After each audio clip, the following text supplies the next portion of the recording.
अहम जानकारी दे रहे हैं, एक के बाद एक कई खुलासे भी हो रहे हैं। पुलिस की टीम जांच करिए, आपके पास लौटेंगे। लेकिन अतीक अहमद, माफिया डॉन का कारोबार कहां तक फैला हुआ था, अब यह सामने आ चुका है। एक ऐसी डायरी डॉन की सामने आई है जिसमें उसके काले साम्राज्य अवैध कारोबार का काला चिट्ठा भी देखने को मिल रहा है। रिपोर्ट आपको दिखाते हैं।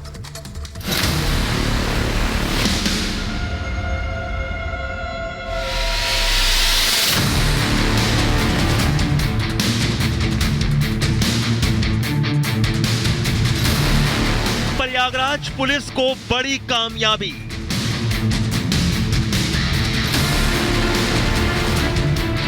हाथ लगी अतीक की सीक्रेट डायरी।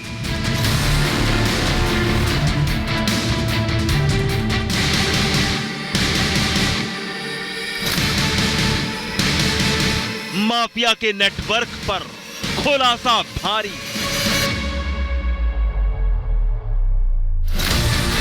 अतीक के गुनाह की दर्ज और entry. Mafia don Atiq Ahmed और उसके भाई अशरफ अहमद की हत्या हुए भले ही 13 दिन बीत गए हैं, लेकिन डॉन अतीक पर चौंकाने वाले खुलासे लगातार हो रहे हैं। ऐसे खुलासे जिनको सुनकर कोई भी सक पका जाए, और अब जो खुलासा हुआ है वो भी कम चौंकाने वाला नहीं है। दरअसल कुख्यात माफिया डॉन अतीक अहमद के ससुर के घर छापेमारी के दौरान प्रयागराज पुलिस के हाथ बड़ी कामयाबी लगी है। पुलिस को माफिया डॉन अतीक के ससुर के घर से एक डायरी बरामद हुई है जिसमें अतीक के काले साम्राज्य का काला चिट्ठा दर्ज है। डॉन की बरामद डायरी में न सिर्फ अतीक के तमाम करीबियों और सहयोगियों के नाम है, बल्कि अतीक के 5 राज्यों में फैले आपराधिक और कारोबारी नेटवर्क की भी पूरी जानकारी हासिल हुई है। बताया जा रहा है कि अपनी गिरफ्तारी से ठीक पहले डॉन अतीक ने अपनी ये सीक्रेट डायरी ससुराल मिलाकर छिपा दी थी। अतीक अहमद पर हुई कार्रवाई के बाद अब नए नए राज उगलकर सामने आ रहे हैं। अतीक अहमद से जुड़ी हुई एक डायरी पुलिस के हाथ लगी है। ये डायरी वो डायरी है जिसमें अतीक के काले साम्राज्य का पूरा काला चिट्ठा, पूरा कच्चा चिट्ठा यहाँ पर खुलकर सामने आ गया है। अतीक की इस डायरी में तमाम सारे कॉन्टैक्ट नंबर निकलकर सामने आए, जिसमें तमाम रियल एस्टेट के कारोबारी हैं, तमाम हवाला से जुड़े हुए कारोबारी हैं, और बताया जा रहा है कि इन्हीं लोगों के साथ कॉन्टैक्ट रखकर अतीक अपने काले साम्राज्य को लगातार बढ़ाता रहा। पुलिस को ये डायरी अतीक के ससुराल से मिली है और माना यह जा रहा है कि अतीक ने अपनी गिरफ्तारी से पहले इस डायरी को अपने ससुराल में छिपा कर रख दिया था, जो कि अब पुलिस के हाथ लग चुकी है। काले गोरख धंधे थे वो अब निकलकर सामने आए हैं।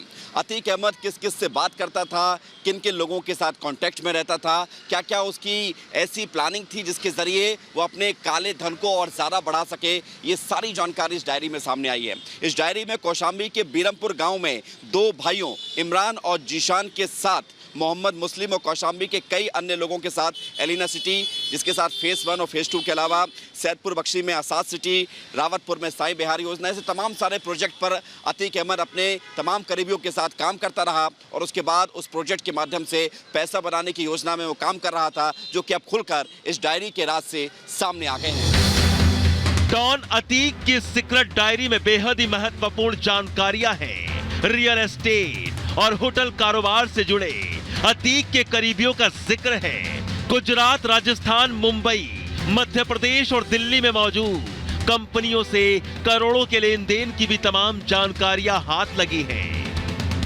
अतीक की इस डायरी में रियल एस्टेट और होटल कारोबारियों के कई सारे कॉन्टैक्ट नंबर निकलकर सामने आए हैं। इसके अलावा 5 राज्यों में फैले अतीक के उन बिजनेस का भी खुलासा हुआ है जिसके माध्यम से अतीक लगातार पैसे की उगाही कर रहा था।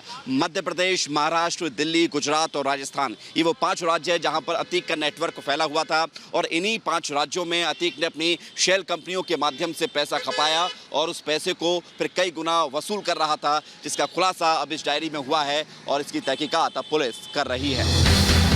सूत्रों के मुताबिक डॉन अतीक की इस डायरी में उसके सभी करीबियों के फोन नंबर भी दर्ज हैं। वहीं बताया यह भी जा रहा है कि मौके से प्रयागराज पुलिस ने डॉन अतीक के साले जकी अहमद का वोटिंग आईडी कार्ड भी बरामद किया है।